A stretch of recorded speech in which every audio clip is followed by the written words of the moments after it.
How do you decide what a life is worth? Judges and juries and lawyers do it every day in this country. In a sense, judge and jury.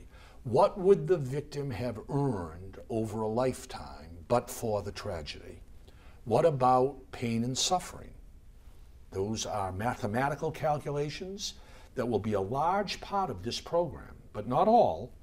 Individual claimants or family members who lost loved ones or paraplegics or brain injured victims, I'll be glad to see them if they want to visit or if they want me to come to them, and we'll factor all of that into the ultimate net award. How are you determining who is counted in terms of who died as a result of this ignition switch defect or who was seriously injured as a result? How are you making that determination? Well, first of all, did the accident occur in a vehicle that is subject to this program? There are listed in the protocol, as you know, about 24 vehicles.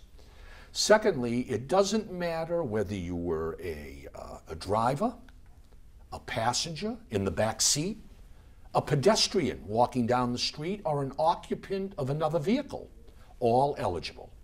You can file that claim as long as the airbag did not deploy or you don't know whether the airbag deployed. If the airbag deployed, this program says it can't be the ignition switch. The power is still on if the airbag deployed. There must be another reason. Once I make a final determination as to eligibility and dollar amount, GM under the protocol has to accept it. There are no appeals.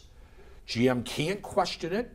They've got to pay it. If a victim or their family agrees to the compensation that you end up offering them, they give up their right to sue General Motors. Why did you make that a condition? It's an alternative program that's purely voluntary. You can't have it both ways. You can wait and see what we'll do with your claim.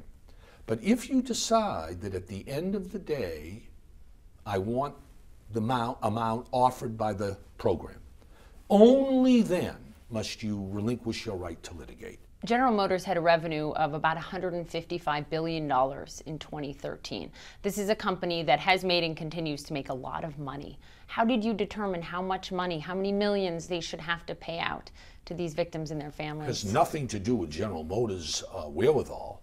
General Motors' ability to pay has never been part of this program. Because a lot of people will look at it and say, but is it enough?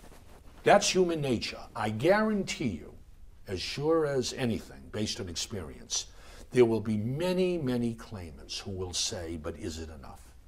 How can money ever be enough? Money is a pretty poor substitute, I must say, for loss and horrible, life-altering injury. Our numbers are based not on what General Motors can pay, but what are awards like this worth in the courtroom? What's the impact of not being able to work on the Bureau of Labor Statistics information? Our awards are totally distanced from anything about GM's ability to pay. Some within General Motors knew about this more than a decade ago. Does that factor into your decision? GM's wrongdoing here is for the courts to decide, is for the U.S. Attorney and the Department of Justice to decide. It's for the Congress to call GM on the carpet if it so desires. My objective and my goal and my mission is to help the victims and to compensate them. That is my singular goal, not pointing the finger at General Motors. You had a chance today to speak for the first time with some family members who lost loved ones in these crashes they believe were caused because of the faulty ignition switch. And up until today, you hadn't talked directly to the family members. What has that been like for you so far? It's the most difficult part of any of these assignments over the years, whether it be 9/11, BP, One Fun Boston Marathon, Newtown, Connecticut, Virginia Tech, Aurora, Colorado. You can design and administer these programs. It's tough. But the toughest part of this is the emotion when you meet one-on-one and try and explain to people that all I can do is provide money. I can't bring loved ones back. I can't restore limbs or brain injuries. I can't do that. And that is by far the most difficult aspect of this job.